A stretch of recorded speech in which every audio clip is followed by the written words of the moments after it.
Bismillahirrahmanirrahim. Assalamualaikum warahmatullahi wabarakatuh. Waalaikumsalam warahmatullahi wabarakatuh. Alhamdulillahirabbil alamin. Wassalatu wassalamu ala asrofil anbiya'i wal mursalin amma ba'd. Alhamdulillah, pada channel ini, kesempatan kali ini kita bisa bertemu lagi dengan saya Ferry Sapari, mahasiswa PBA IAI Al-Adi semester 7. Yang terhormat Al-Ustadz Hasyim Pandirin sebagai dosen pengampu di mata pelajaran Tafsir Bayani ini. Mudah-mudahan beliau dalam kondisi sehat walafiat, diberi kondisi yang melimpah. Amin. Yang terhormat Pak Mahfud. Halo Pak Mahfud. Ya, partner saya di diskusi traktif ini juga menyapa teman-teman mahasiswa yang lain yang ada di Banjarnegara, Kisti, yang ada di Jakarta, Arif, yang ada di Bondowoso, Rahmat. Halo Rahmat. Juga teman-teman yang ada di Papua, di Kalimantan, yang ada di Mesir, di Bahrain. Mudah-mudahan kalian semua sehat selalu dan diberikan kelapangan rezeki. Silakan Pak Mahfud. Ya, Assalamualaikum warahmatullahi wabarakatuh. Waalaikumsalam warahmatullahi wabarakatuh. Bismillahirrahmanirrahim. Rabbi shrah li sadri wa yassir li amri.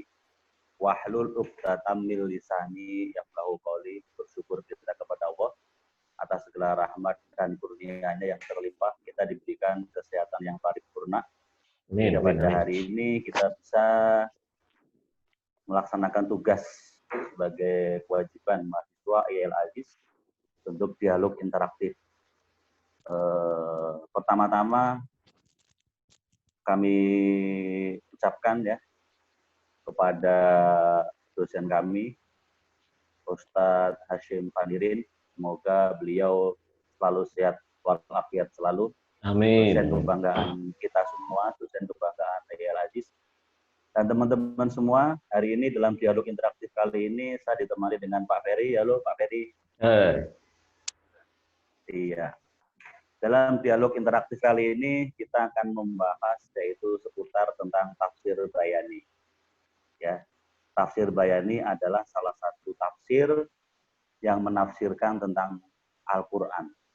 Nah, di sini tafsir bayani adalah tafsir yang menafsirkan Al-Quran. Berarti kan kita harus pahami dulu tuh yang ditafsirkan apa. Nah, maka pertanyaan pertama, apa itu Al-Quran? Silahkan dijelaskan Pak Ferry. Oh iya. Terima kasih Pak Mahfud ya. Al-Quran itu kita sudah banyak yang tahu ya. Mungkin hampir di setiap rumah ada Al-Quran gitu ya. Ada yang bersih, ada yang buluk. Menurut saya sih bagusan yang buluk ya, sering dibaca ya. Kalau bersih kan berarti disimpan. Disimpan, ditaruh di lemari.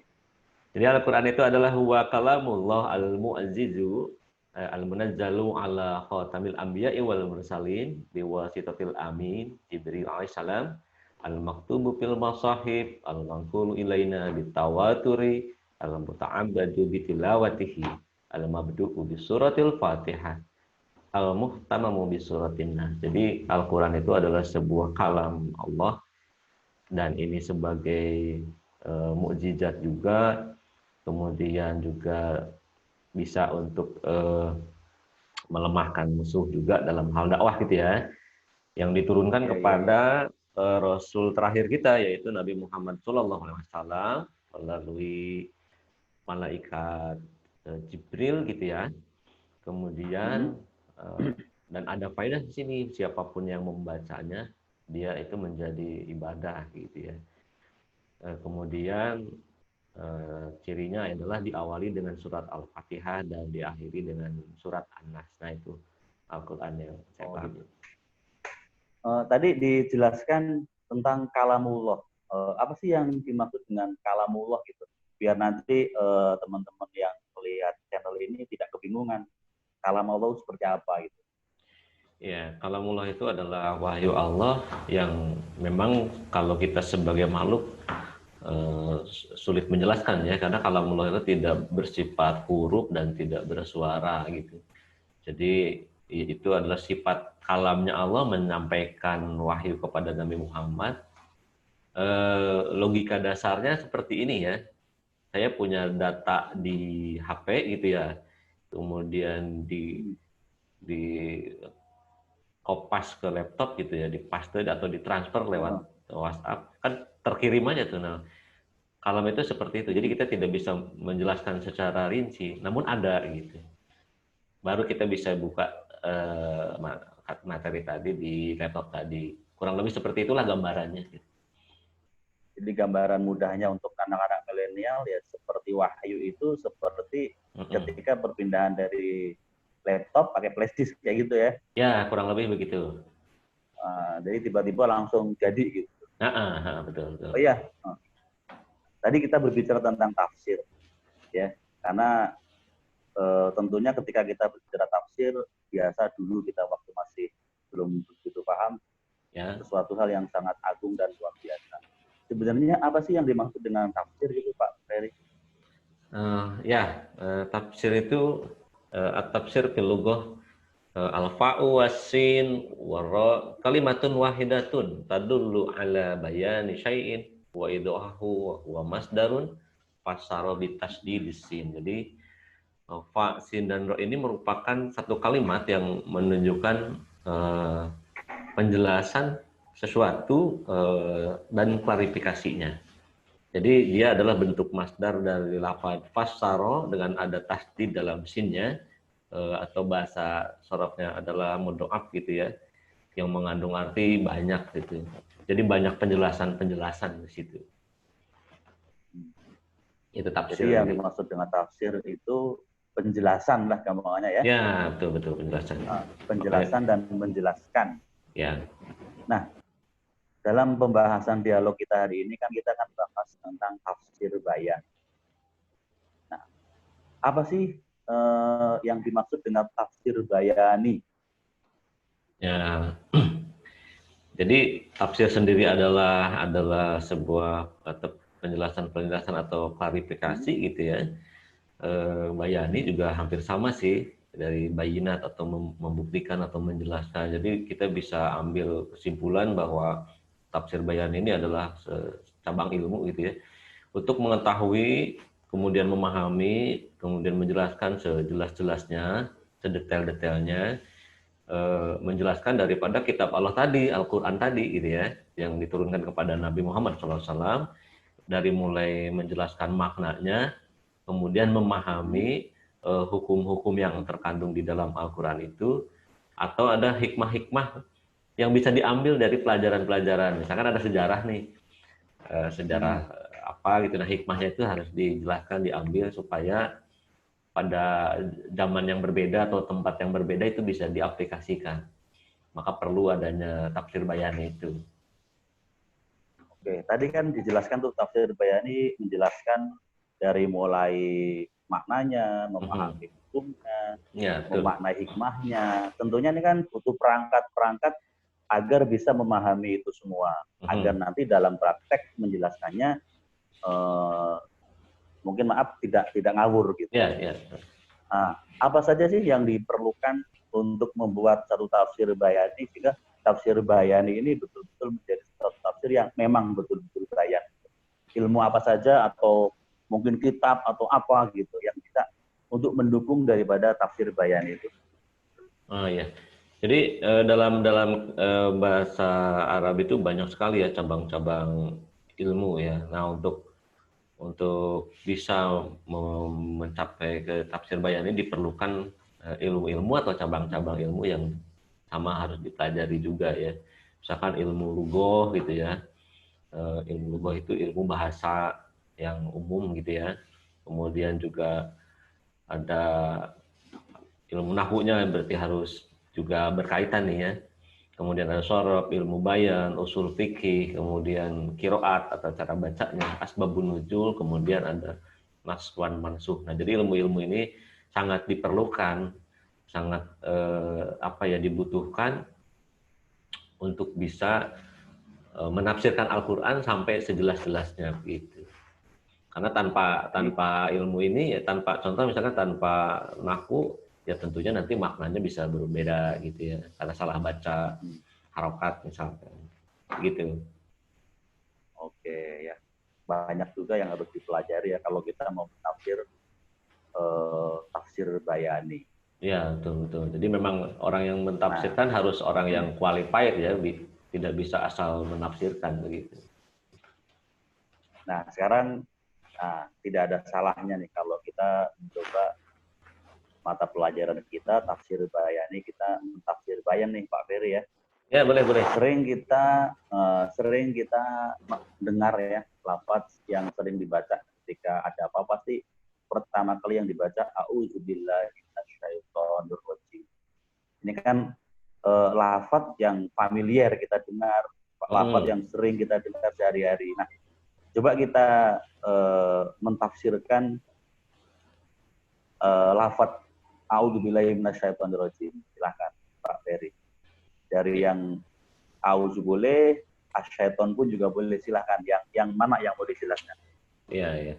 Auzubillahi minasyaitonirrajim itu umum ya, terjemahnya yaitu aku berlindung daripada setan yang terkutuk gitu ya. Nah, saya menggarisbawahi di sini asyaiton. Setan, apa sih Kenapa setan? milih-milih setan Pak Ferry?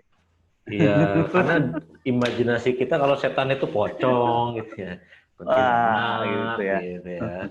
Atau mungkin Biar kalau nggak takut. iya. Iya, silakan. Jadi syaiton itu kalau dalam kita pelajari ya, dari syaiton itu dari kata dari wazan fa'alun ya, seperti al-baitoru gitu ya. Jadi persamaannya begitu. Dan dia dari kata huwa minas syatni, dari kata syatni atau mempunyai makna al-mu'du ya, alias jauh gitu ya. Nah, dan dikatakan wa yuqalu apa yang dimaksud dengan al-budu itu adalah wal hablut tawil. Jadi adalah tali yang jauh gitu ya. Nah, dalam kitab juga dijelaskan bahwa setan itu adalah al-mataribu, artinya apa ya, pembuat gaduh gitu ya. Faka'annahu summiya bidzalika li'annahu taba'ada 'anil khairi wa tala wa tarabba. Jadi setan itu dari kata satni ya, yang mempunyai makna itu jauh. Apa maksud jauh di sini? Di tafsir Bayani dijelaskan adalah setan itu adalah sesuatu yang jauh dari kebaikan begitu. Nah, kemudian dan selalu membuat gaduh gitu ya, atau membuat kegaduhan, itu makna penjelasannya. Jadi kita berlindung kepada Allah ini dari sesuatu yang jauh dari kebaikan dan membuat gaduh. Ya mungkin gaduh ini kalau diperintah Allah rese gitu kan, gaduh tuh. Padahal kalau diperintah kan tinggal dijalankan, nggak protes-protes gitu. Contoh-contohnya begitu. Jadi itu karakter ya, sebuah karakter yang dia jauh dari kebaikan, setan itu. Kemudian dalam definisi kata itu adalah yang selalu membuat kegaduhan gitu. Berarti kalau ditafsirkan al-bayan sekarang bisa dong. Seorang namanya manusia yang ibaratnya jauh dari kebaikan, terus bikin kusut, bikin gaduh, bisa dilabelin setan apa gimana? Ya mungkin sifatnya ya, sifatnya. Makanya Sifatnya. dalam hal ini kita harus pinter-pinter memilih teman gitu ya. Oke, ya. Tadi kata-kata syaitonir rajim, ya a'udzubillahi minasyaitonir rajim, akan selalu berdampingan dengan bismillahirrahmanirrahim. Ya. Jadi rasanya kalau tidak pas ketika kita mengupas tentang auzubillahi minasyaitonir rajim, bismillahnya tidak. Maka ya silakan untuk dijelaskan Pak Ferry. Bismillahirrahmanirrahimnya. Ya, bismillahirrahmanirrahim juga ini kalimat yang familiar yang memang selalu dilakukan ya. Di situ ada kata bismillah ya, wa al-ba'u ma'al ismil alat bi fi'lin mahdhuf wa taqdiruhu abtatihu wa abtadi'u bi bismillah. Jadi ini memang satu kata yang sebenarnya ada yang dimahdhufkan, ada yang disembunyikan gitu ya. Dalam kata bismi itu kan dengan nama Allah tuh kayaknya ada sesuatu gitu ya. Nah, takdirnya dalam kalimat tersebut ada kata abtatihu atau membuka, atau abtadiu memulai gitu ya. Jadi bahwasanya bukan hanya menyebut nama Allah, tapi memang memulai atau membuka sesuatu memang harus dengan nama Allah atau dengan ajaran Allah gitu. Itulah makna atau penjelasan dari Bismillah. Jadi mau melangkah, mau belajar, mau menyembelih hewan kurban harus dengan nama Allah. Berarti selanjutnya tentang ketika kita berbicara auzubillahi minasyaitonir rajim, kemudian bismillahirrahmanirrahim, biasa dilanjutkan dengan alhamdulillah. Di dalam ceramah-ceramah itu suka digabung. Walhamdulillah, wa syukrulillah. Nah, bisa nggak dijelaskan apa sih kok udah ada alhamdulillah, udah ada asyukru gitu kan? Apa alhamdulillah tidak bisa mewakili daripada asyukru gitu? Ya, alhamdulillah dan asyukru ini adalah satu kata yang mempunyai makna hampir ada kesamaan. Alhamdulillah segala puji, asyukru biasanya identiknya ya dengan terima kasih. Nah, apa perbedaan dua kata ini? Alhamdulillah ini sifatnya umum ya. Kalau asyukru itu sifatnya khusus. Syukur ini misalkan kita diberi oleh Allah nih sesuatu yang langsung kepada kita, maka kita berterima kasih kepada Allah. Tapi kalau alhamdulillah itu kita memuji walaupun tidak langsung. Misalkan Pak Mahfud nih dapat mobil hadiah gitu ya. Tiba-tiba dapat hadiah mobil. Ini, gitu. Iya, maka saya akan bilang alhamdulillah ikut senang gitu. Pak Mahfud dapat mobil. Tapi kalau Pak Mahfud mobilnya dikasih ke saya, maka saya bilang terima kasih Pak Mahfud, syukur gitu. Lebih ada spesifik gitu kalau syukur itu. Ada yang berkaitan dengan diri kita sendiri. Kalau alhamdulillah bisa orang lain, bisa diri kita, sifatnya umum gitu. Iya. Jadi perbedaannya kalau alhamdulillah bisa untuk orang lain atau umum. Ya, betul. Sendiri dan umum. Kalau asyukru hanya khusus ya, pada orang yang memberikan gitu ya. Ya. Terima kasih gitu. Ya. Nah, di dalam tafsir Bayani ini memang kita sengaja berdialog kata-kata yang sering kita dengar. Kita tidak mau tafsir hal-hal yang wah tafsir yang Quran yang besar berat lah. Tadi kita hanya bahas hal yang sederhana yang sering kita lihat, sering kita dengar dari mulai dari auzu, bismillah, alhamdulillah. Nah, kita juga sering tuh mendengar Allahu Akbar, takbir. Kalau pas lagi ada demo. Seorang dai yang membutuhkan suatu semangat, dia bilang Allahu Akbar gitu kan. Bisa dijelaskan apa sih Allahu Akbar yang dimaksud gitu? Oh iya. Ya, hari ini kan banyak orang yang melakukan, maaf ya nih, demonstrasi teriak-teriak di lapangan Allahu Akbar gitu ya. Saya juga belum tahu nih apakah yang mengucapkan itu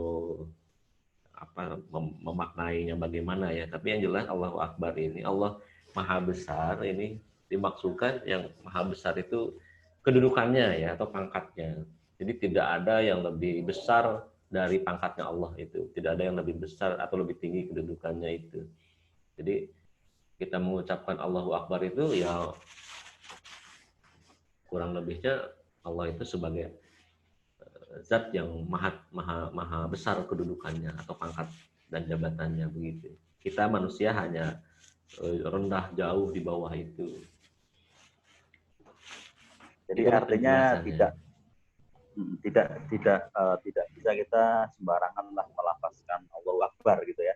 Karena kedudukan mulianya tadi, kedudukan mulianya Allah gitu kan. Iya. Dan menurut saya kurang tepat kalau Allahu Akbar disampaikan di jalanan gitu. Sepertinya kurang pas lah. Ya.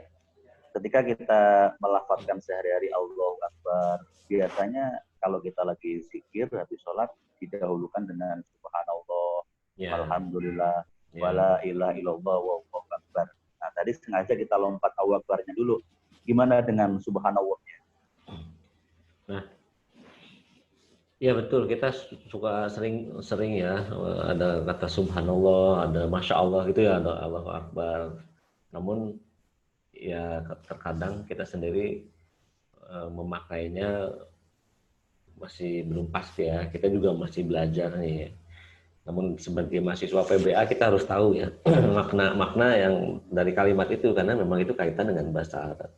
Subhanallah itu maha suci Allah ya. Apa yang dimaksud atau yang ditujukan dengan maha suci Allah itu, bahwa Allah itu suci dari kelemahan ya, seperti makhluk kan banyak lemahnya. Kalau Allah itu suci dari kelemahan, suci dari membutuhkan sesuatu gitu ya, atau suci dari melihat dengan mata, atau suci dari melihat dengan benda atau dengan telinga gitu ya. Jadi Allah itu suci dari hal-hal yang seperti itu.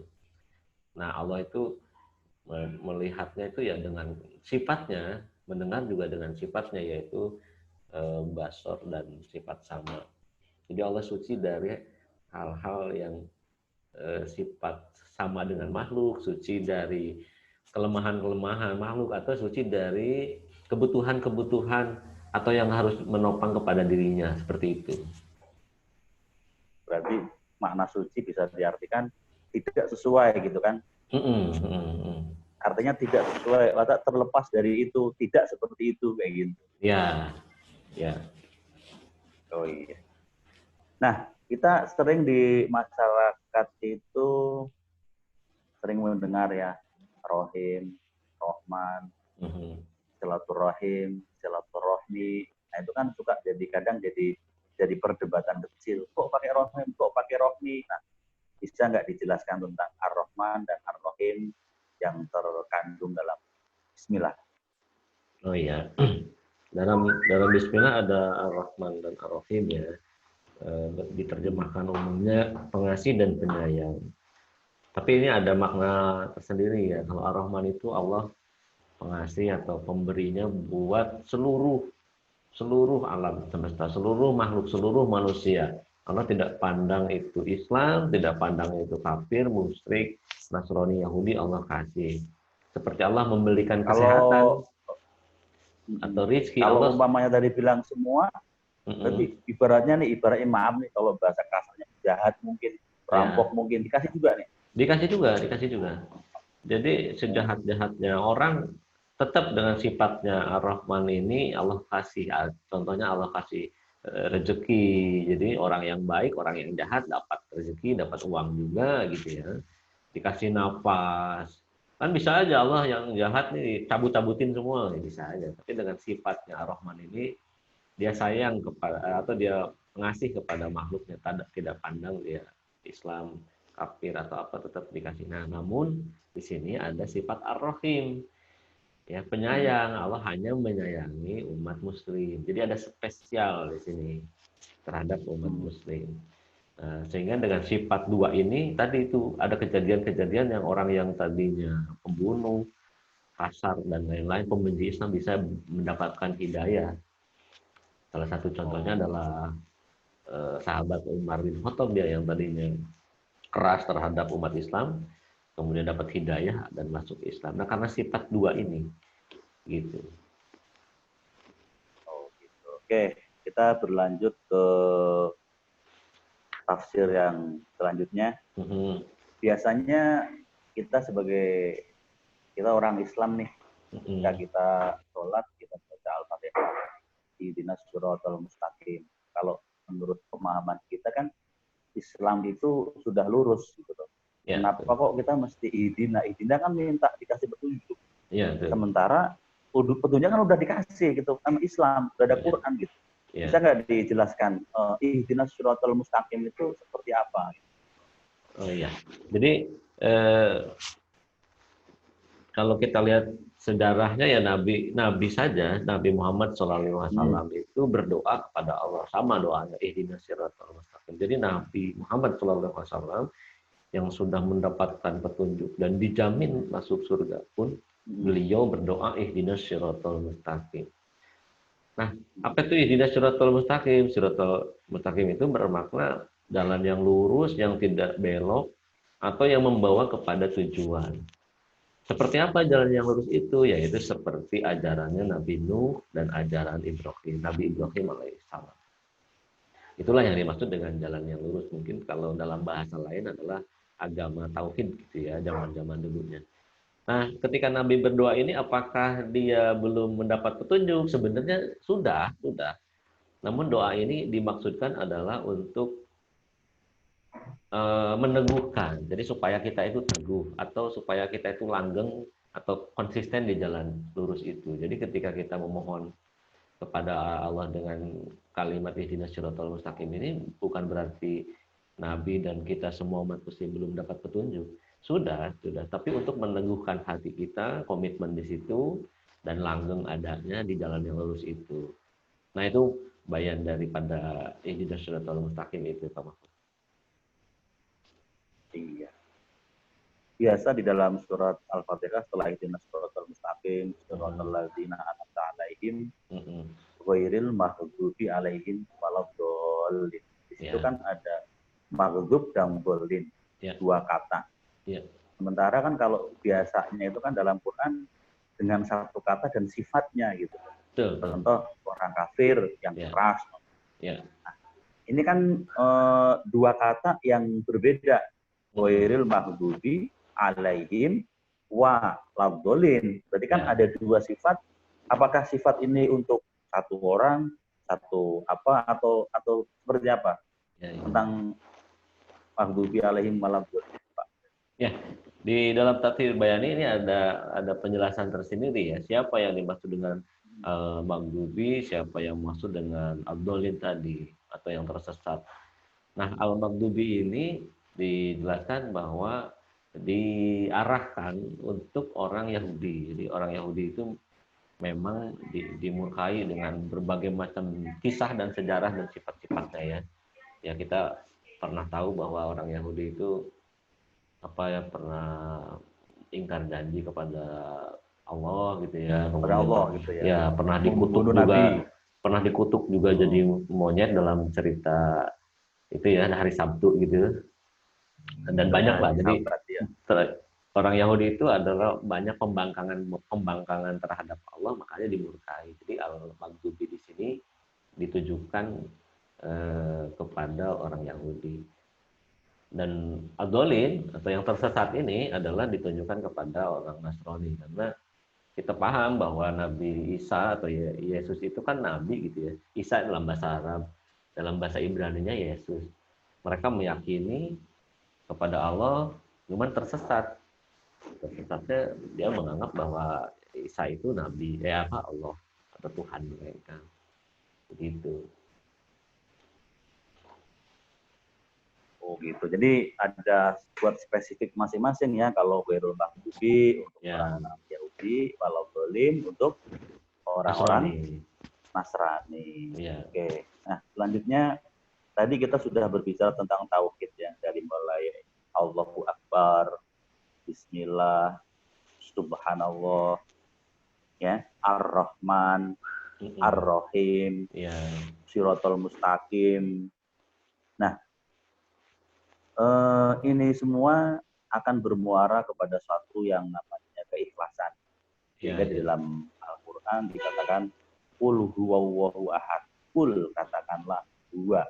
Nah, di situ kan ada dhamir huwa tuh. Itu maksudnya seperti apa tuh dalam Al-Ikhlas tuh? Ya, di tafsir Bayani ini banyak keterangan ya, banyak perbedaan pendapat tentang lafaz huwa ya. Baik dari susunan kalimatnya atau pemaknaannya. Namun saya mengambil kesimpulan seperti ini ya. Yang dimaksud dengan huwa ini adalah huwa untuk zatnya sendiri. Ya, termasuk identitas sesuatu selain huwa itu. Dan huwa ini mencakup antara ada dan tiada. Kecuali huwanya Allah.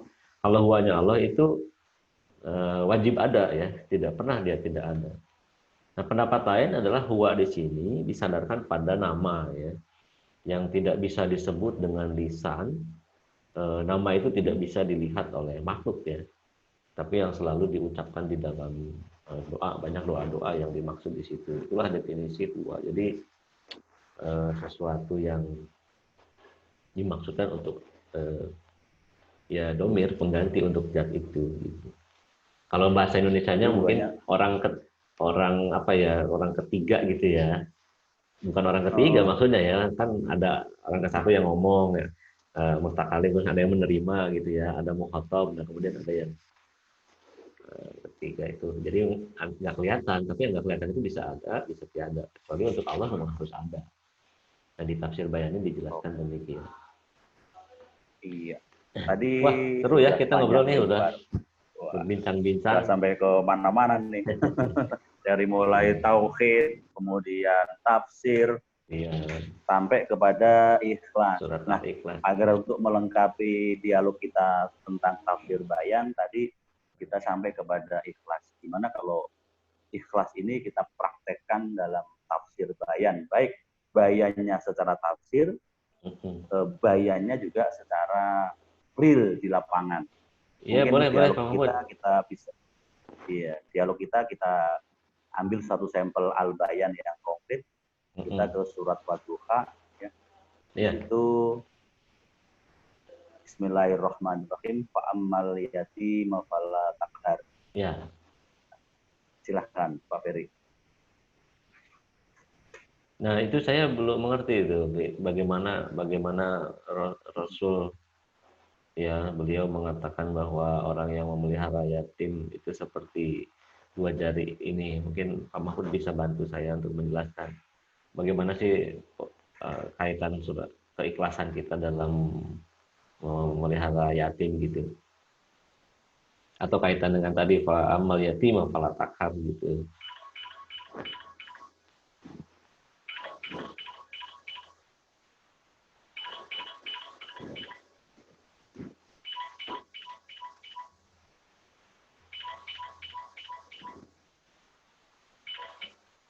Anak yatim. Gitu kan.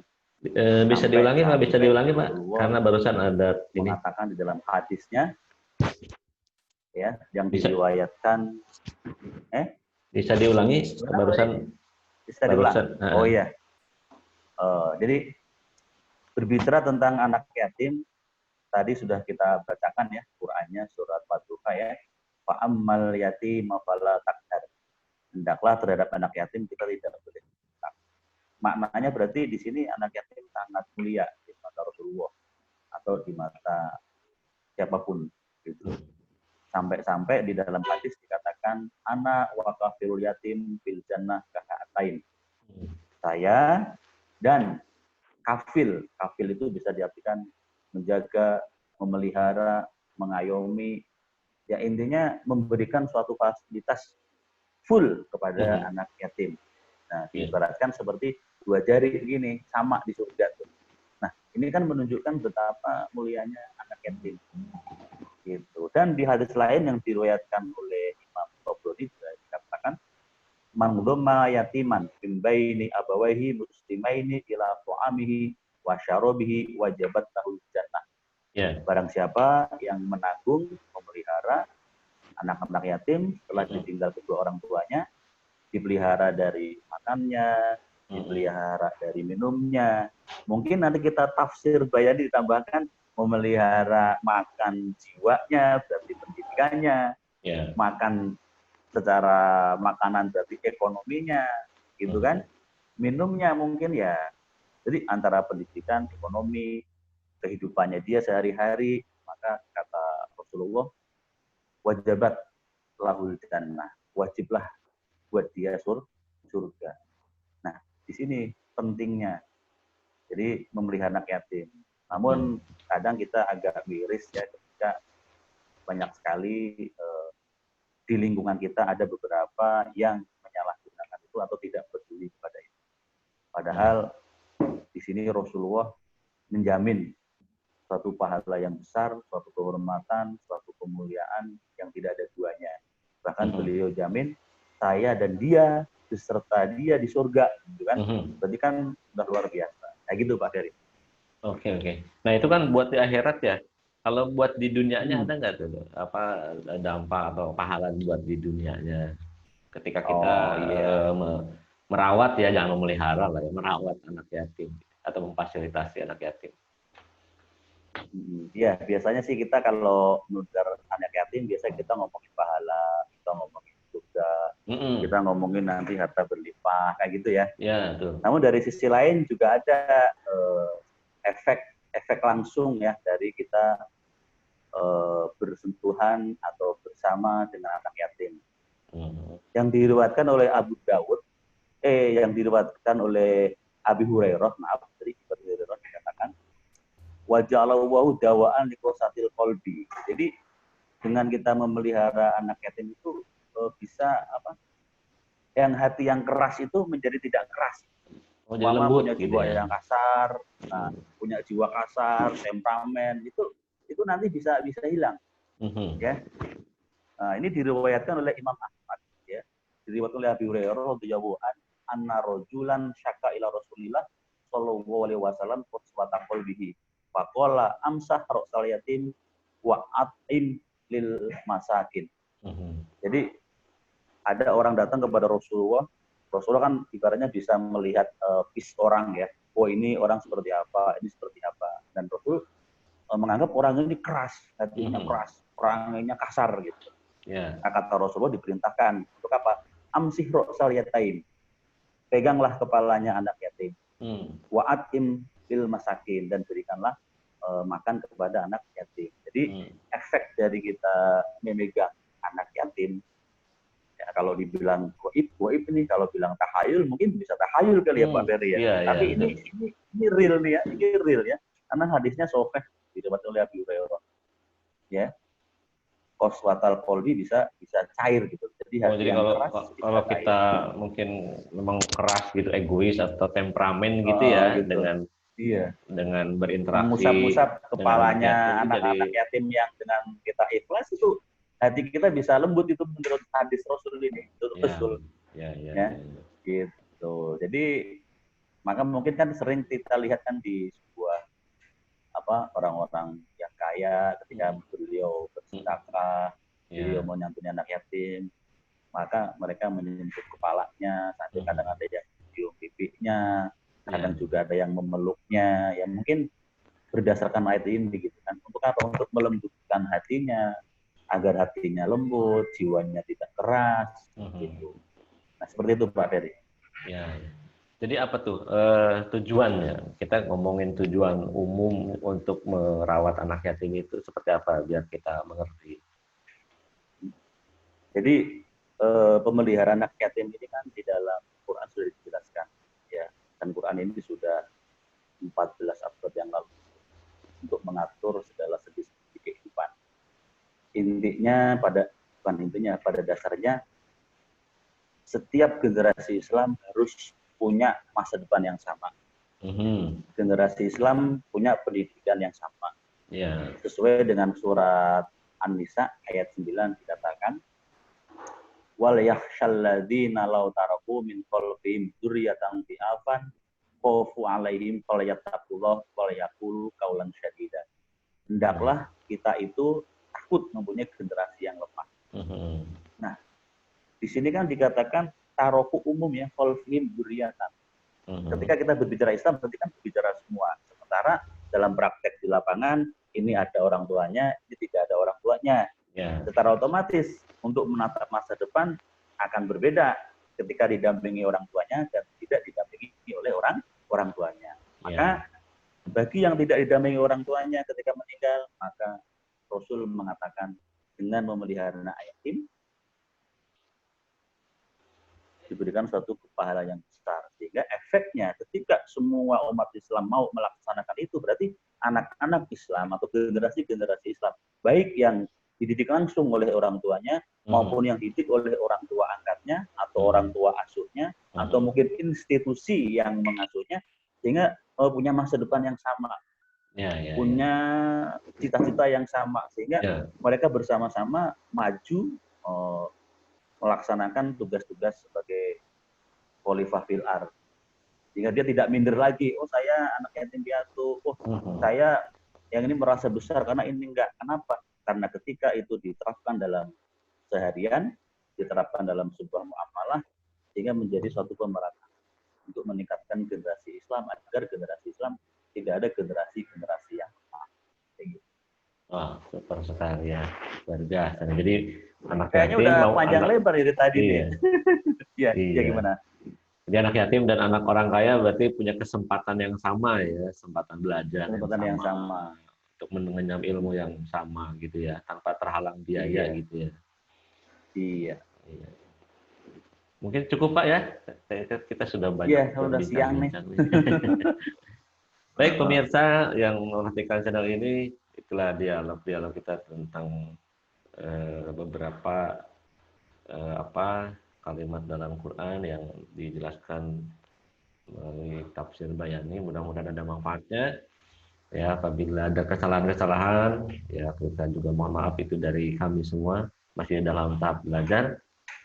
Itu, silakan Pak Mahmud closing. Ya, ya, ya. Dari saya Mahfudon. Apabila ada kesalahan, itu semata-mata dari kebodohan saya. Apabila kebenaran, semata-mata hidayah dari Allah. Dari saya, ada wallahu yar'ana wa yahfazna walhamdulillahirabbil alamin. Baik, ya semuanya. Terima kasih. Assalamualaikum warahmatullahi wabarakatuh. Waalaikumsalam warahmatullahi wabarakatuh. Ya, terima kasih Pak Ferry. Sama-sama. Ila liqa.